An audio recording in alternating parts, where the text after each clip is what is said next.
这是近半年來穩居大型 SUV 銷量榜首的蔚來 ES8。我們想坐這輛車真的好久了，今天總算是把這個願望給實現了。所以今天我們就一起來看看是什麼原因讓它的銷量這麼高，實際開起來到底感受如何？這裡是車厘子，我是白毅，歡迎來到本期蔚來 ES8的體驗時刻。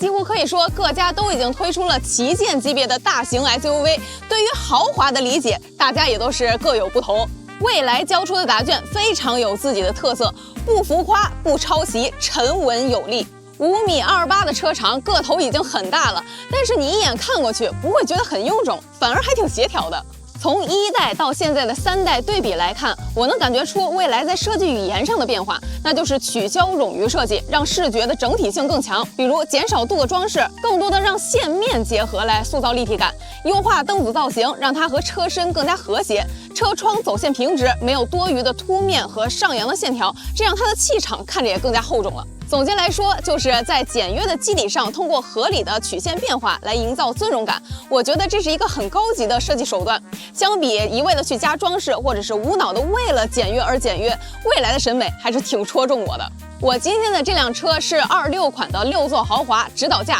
40.68萬。如果你是租店的話，29萬多就能拿下。如果你不需要第3排座，新出的5座版還能再便宜2萬。我最喜歡 ES8的一點就是它不會給你制造選擇困難症，你只需要知道你想要哪種座位布局就成，沒有所謂的中低高配。有人可能會說，不對呀，它有一個行政簽名版的高配呀，你為啥說沒有？因為行政簽名版相比豪華版只多了這幾樣：22寸輪毂、像素大燈、隱私車窗以及專屬簽名。發現沒？多出來的全是一些情緒價值上的東西，像是電機、電池、底盤、內置功能啥的實用的配置，完全是沒有任何區別。你不用對着配置單挨個看，要捨棄哪個保留哪個，無腦直接選標配就成。如果你想要額外的情緒價值，預算也充足，那就加4萬，直接一步到位。所以你看，完全不會有選擇困難症的煩惱，無論是用戶還是銷售，都能把更多的注意力放在這個車輛本身，而不是複雜的配置單。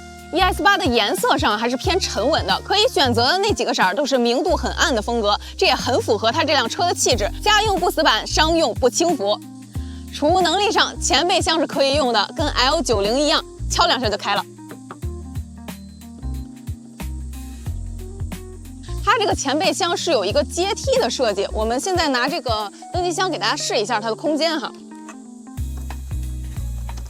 其實它這個高的台階可以放一個這種小的登機箱，然後它階梯下面這一塊可以放一個稍微大一點的箱子的，其他的地方還可以放一些零碎、小的玻璃水啥的，是完全 OK 的。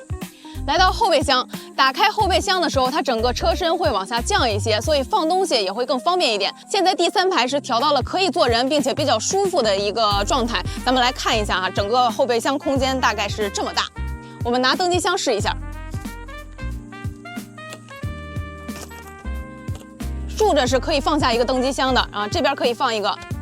這邊也可以放一個。那你要說你的東西確實太多了，還能不能再塞進去一點？可以的，你可以跟第3排的小伙伴商量商量，把椅背稍微調直一點，應該還能再放2個大包，但整體空間也就這樣了。底下的蓋板打開後還有一個掏空的空間，但應該是比 L90 那個小一點，放一個箱子之後，大概還能放個小包啥的。不得不說哈，我現在真覺得 L90 的那個空間太無敵了，就連他大哥 ES8 都沒法比。但是哈，這不代表 ES8 的空間不行，只是没有90那麼誇張。獨立來看，這也絕對是還不錯的水平了。旁邊這裡有後座的電動調節，除了左右2個的椅背調節，還能按這個 Max 一鍵放躺，這樣也能解放更多的空間。如果是7座版或者是5座版的話，可以把後排所有座椅全部放倒，徹底打通，所以空間這塊我覺得是沒啥問題的。ES8 的門把手是隱藏式設計，解鎖之後整體彈出。它這裡有一個電子觸點，手輕輕一搭，門就開了，不需要再額外用力拉。当然了，它這個門把手也是有機械結構的，直接這樣拉開也可以。但是你這樣不是更從容嗎？关门的话有磁吸门的配置，这没啥可说的。那麼接下來就是第二部分內飾，進屋看看吧。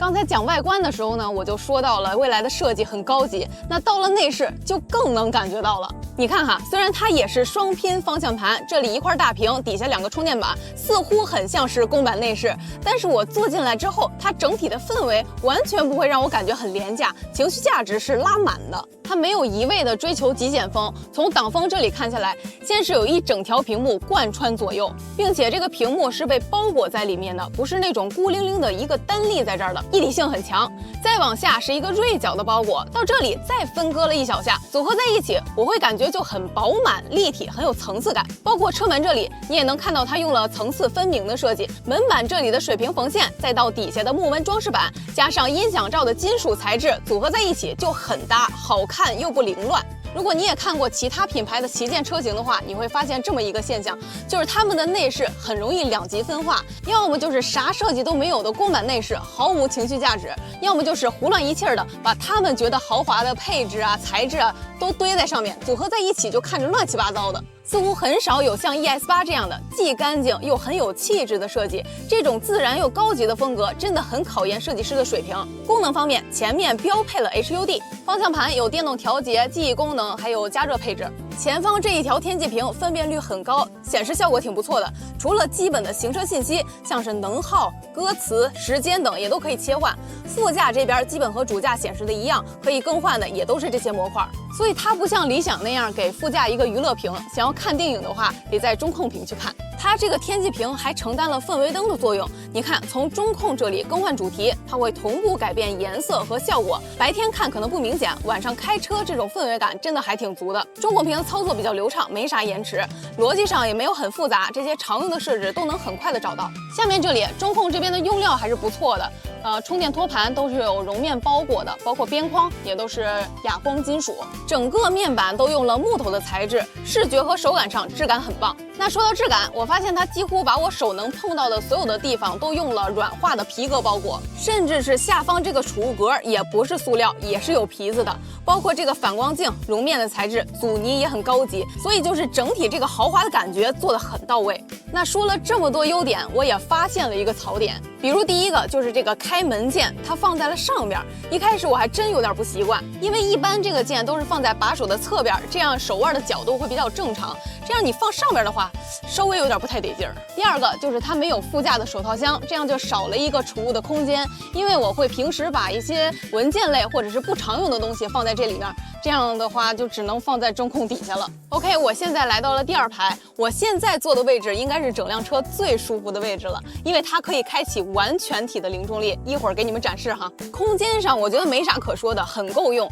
包括座椅的舒適度、坐墊的長度都很不錯，所以咱就直接來看功能吧。首先就是剛才說的零重力，第二排都是可以開啟的，但是論舒適度上還是我這個位置最極致，因為它可以把前排座椅往前移，然后折疊，腳墊打開後腿就能伸直了，整個體態也更舒服。然後有個細節，就是我這個上翻出來的腳踏和前面這個在同一個面上，所以我的腳可以很自然的往前伸。包括你看我前面還有這麼多的空間，我身高是1.7米，我感覺就算是1.8米也不會覺得擠。然後它這個座椅也可以在行車的時候開啟，因為安全帶是固定在椅背上的，急停是不會勒住脖子的。包括它這個坐墊裡頭都是有氣囊的，發生事故時可以最大程度保護你，不會讓你滑到前面去。除了零重力，這邊的座椅還可以橫向移動，像這樣。哎，你看这样就拉近了中排2個人的這個距離，可以貼啊，這是一個貼模式。但是只有我這邊可以往這邊貼，他這邊是沒有辦法往我這邊橫移的，所以他只能被動貼。哎，那我有一個想法可以提供給未來，就可以把這個座椅加裝一個旋轉功能，就類似極客9叉那樣的啊。就比如說後排這個座位坐了一個 E 人，這個座位坐了一個 I 人，E 人強行過來和 I 人貼，那 I 人不想理他，那怎麼辦呢？就開啟一個旋轉模式，背对他，是不是很有意思？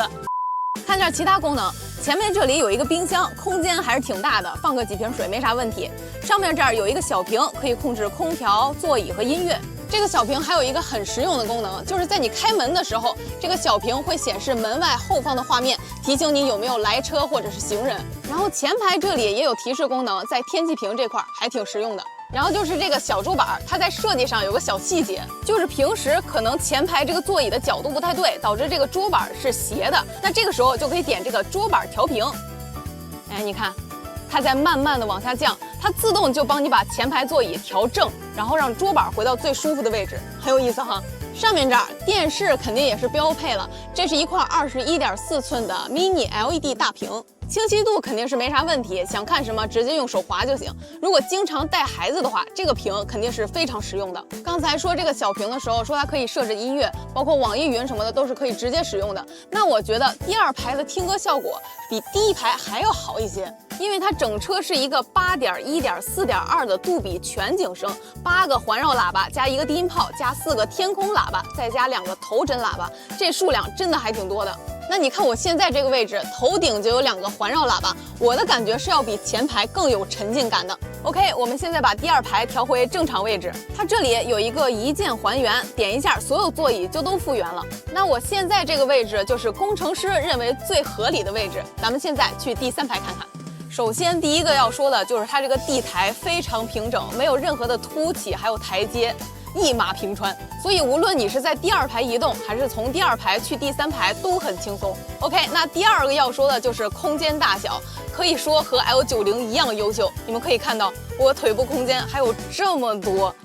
真的一點兒都不擠，並且它這個椅背可以放得很躺，你看能到這個位置，所以還是比較把第3排當人的哈。獨立空調口、物理遮陽簾、座椅加熱椅都有，唯獨有點遺憾的就是沒給手機留位置。L90在這塊是有一個手機槽的 ，ES8居然沒有，我還是挺詫異的。以及它這個坐墊哈，坐墊長度稍微差點意思，對大腿的承托性一般，但整體來看已經是相當不錯的表現了。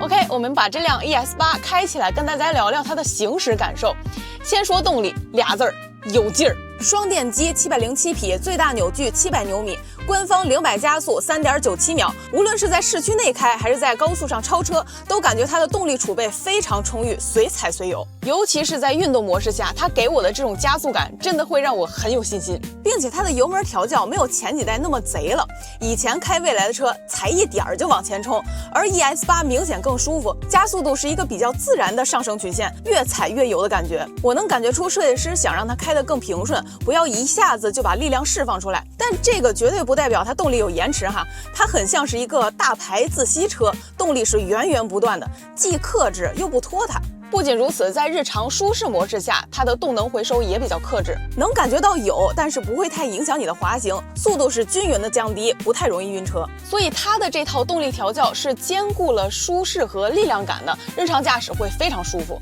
剎車方面，室內低速時腳感是比較均勻的，在高速行駛時能感覺到分層，大概踩1/3的時候，制動力會有一個迅速抬升，可能也是因為車比較大的緣故吧，它的初段也會給的比較及時，我猜是怕你不捨得踩，導致剎不住。整體來說，沒有太強烈的突兀感，還算是挺不錯的水平。底盤方面 ，ES8搭載了 CDC 雙腔空懸，在系統裡也可以進行不同模式的設定。我對它這套懸掛的印象是非常穩定。它不是 ET9那樣毫無波瀾，而是每次變化都能瞬間控制到位，但又不會很過。你看我在變道的時候，它會有略微的側傾，但是不會再向嚴重的方向發展，而是就定在這兒了。變道完畢之後就立馬回到正常姿態。包括路面有上下起伏的時候，你看它的姿態就是很迅速的穩住，結束時就只剩略微的浮動，然後就立馬回到了穩定狀態。怎麼說呢？就是它有大車的那種柔軟感，但又不會忽忽悠悠個沒完。在高速上開的時候，你會發現它的車身就跟吸在地面上一樣，非常非常穩，它不會有那種速度一上去車就發飄的感覺，並且在過彎的時候，如果你在彎中再給油，會發現它的屁股非常靈活，會有甩起來的感覺，操控性上能給我很強的信心。它的懸架風格也是穩定之餘放寬了一些可接受的柔軟，保證操控的同時，以求達到一個更舒服的駕乘感受。所以整體來看 ，ES8的調教真的會給我一種豪華車該有的高級感，非常不錯。相比懸掛，轉向手感我覺得是需要適應一下的。可能是我以前開的車方向盤都比較重 ，ES8的轉向手感對於我來說是有點輕的，有一股電子味兒。啥意思呢？就是在我快速转向变道的时候，它这个方向盘的阻尼感会觉得稍微有点粘手，有点像是电子控制施加的重量感。反正这感觉我要适应一下。但是反过来，我小幅度的转动它，它又很灵敏，车头会立马做出反应。也就是说，它不会有转向虚位的那种油膩感。但是你要说极致的操控吧，也有点牵强。这一點仁者見仁哈，可能有人會喜歡，所以我就不評判好壞了。雖然 ES8 沒有後輪轉向，但是它這個掉頭半徑也不大。我們自己試了幾把，不會有那種大車的笨重感，並且我發現它這個圈數好像也更多一些。它這個多不是說要轉好幾圈才能轉過來彎，而是它轉彎的極限角度似乎更大一些。有好幾次倒車的時候，我以為方向應該沒亮了，但是卻發現還能再轉一點。這讓我發現，其實好多我以為轉不過去的彎，其實再多打一點方向都能轉過去，這感覺就很神奇。你們有機會可以去試一下。ES8 的降噪做的還是非常不錯的。我現在把 BGM 還有這個麥克風的降噪都關掉，大家可以聽一下車內的聲音，是不是？基本上就只有略微的胎噪，風噪都很小，所以坐在車裡放歌、聽音樂啥的也不會影響聽歌的品質。續航方面 ，CLTC 635公里，但是我們自己這幾天開起來，我覺得得打個6折，實際能耗在22度左右。如果算上這麼大的體型，這個表現算中規中矩吧。全系搭載900伏，從10%到80%，大概不到半小時。但是我們都知道哈，未來的優勢不在於充電，而在於換電，所以我們這幾天開起來幾乎也都是在換電，這也是 ES8 在同級別這些車裡邊最明顯的一個優勢了。支架方面，它搭載了激光雷達，可以在室內和高速使用。我們自己用下來實用性還是可以的，基本上正常道路它都能自己規劃去開，包括路面沒有引導線了，它也能正常行駛。要說不足的話，就是比較保守，比如長距離彎道它會猶豫減速，遇到車流密集也會太過謙讓。如果你不着急，那肯定是沒問題。但如果你是急性子，我建議你是自己開，或者是上了高速再開支架。OK， 總結一下 ，ES8 的表現還是相當亮眼的，尤其是它的豪華質感真的很出色。最關鍵的是，全系標準版毫不含糊，能給的都給了，和頂配版只相差一些可有可無的地方。再加上現在租電最低能做到27萬左右，還能換電解決里程焦慮，怪不得上市之後能一直霸榜銷量前3呢。所以各位，你們覺得 ES8 的性價比如何呢？如果你的預算也在40萬上下，你會選擇什麼車呢？發在評論區告訴我吧。好了，以上就是本期視頻的全部內容了。如果你也喜歡我們的視頻，不要忘記長按點讚，一鍵3連哦。我們下期再見，拜拜。